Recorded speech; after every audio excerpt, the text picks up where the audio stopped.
మరిన్ని వార్తలు వేగంగా సంక్షిప్తంగా చూద్దాం.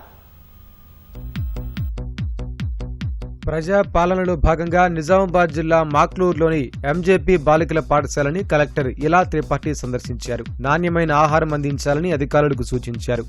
సూర్యాపేట జిల్లా తిరుమలగిరి పోలీస్ స్టేషన్ ని ఎస్పీ నరసింహ తనిఖీలు చేశారు. పోలీస్ సిబ్బంది పనితీరును పరిశీలించారు.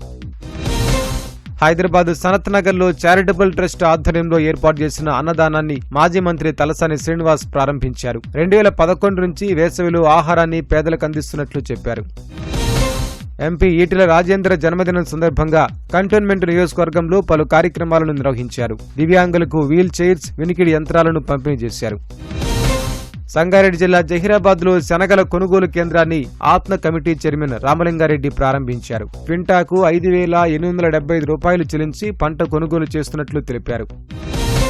జీతాలు పెంచాలని ఆశా వర్కర్లు మంత్రుల ఇళ్లను ముట్టడించారు. ములుగులోని మంత్రి సీతక్క క్యాంపు ఆఫీస్ ముందు బైఠాయించి సమస్యలు పరిష్కరించాలని నినదించారు. నారాయణపేట జిల్లా మక్తల్లో మంత్రి వాకిటి శ్రీహరి ఇంటిని ముట్టడించిన ఆశా వర్కర్లు వేతనాలు పెంచాలని డిమాండ్ చేశారు. సిద్దిపేట జిల్లా దుబ్బాకలో వీధి కుక్కలు స్వైర విహారం చేశాయి. గంట వ్యవధిలోనే 15 మందిపై కుక్కలు దాడి చేయడంతో స్థానికులు భయాందోళనకు గురయ్యారు. అధికారులు స్పందించి చర్యలు తీసుకోవాలని ప్రజలు డిమాండ్ చేశారు. పెద్దపల్లి జిల్లా కాల్వ శ్రీరాంపూర్ మొట్లపల్లిలో కాలం చెల్లిన అంగన్వాడీ పాల ప్యాకెట్లు వృధాగా కాలువలో పడేశారు. లబ్ధిదారులకు సకాలంలో అందించి ఉంటే ఈ దుస్థితి వచ్చేది కాదని స్థానికులు విచారం వ్యక్తం చేస్తున్నారు. హైదరాబాద్ ఎల్బీ నగర్ లో ఓ హుక్కా కేంద్రంపై పోలీసులు తనిఖీలు చేశారు. అనుమతి లేకుండా హుక్కా కేంద్రం నిర్వహిస్తుండటంతో నిర్వాహకులు సహా 20 మంది కస్టమర్లను అదుపులోకి తీసుకున్నారు. నిర్మల్లోని ఓ ఆలయంలో గుర్తు తెలియని వ్యక్తులు చోరీకి పాల్పడ్డారు. సుమారు 2.5 కిలోల వెండి ఆభరణాలు, దుండగులు ఎత్తుకెళ్లినట్లు స్థానికులు తెలిపారు.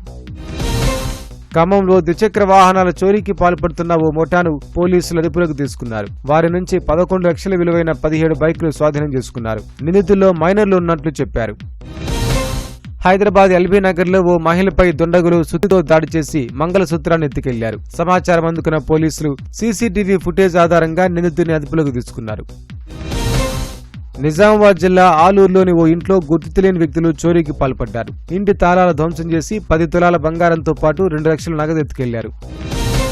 సికింద్రాబాద్ లోని జింకానా గ్రౌండ్ వద్ద ఆగి ఉన్న BMW కారులో ఒక్కసారిగా మంటలు చెలరేగాయి. సమాచారం అందుకున్న అగ్నిమాపక సిబ్బంది మంటలు ఆర్పేశారు. ప్రమాద సమయంలో కారులో ఎవరూ లేకపోవడంతో ప్రాణాపాయం తప్పింది.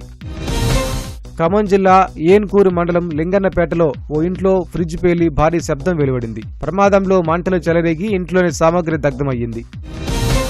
సంగారెడ్డి జిల్లా పల్పనూరులో విషాదకరమైన ఘటన చోటు చేసుకుంది. కలుషిత నీరు చేరడం వల్ల మంజీరా నదిలో పెద్ద సంఖ్యలో చేపలు మృత్యువాత పడ్డాయి. ఉపాధి కోల్పోయామని మత్స్యకారులు వాపోయారు.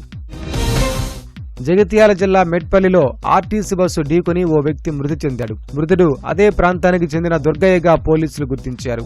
ఘటనపై కేసు నమోదు చేసి దర్యాప్తు చేపట్టారు.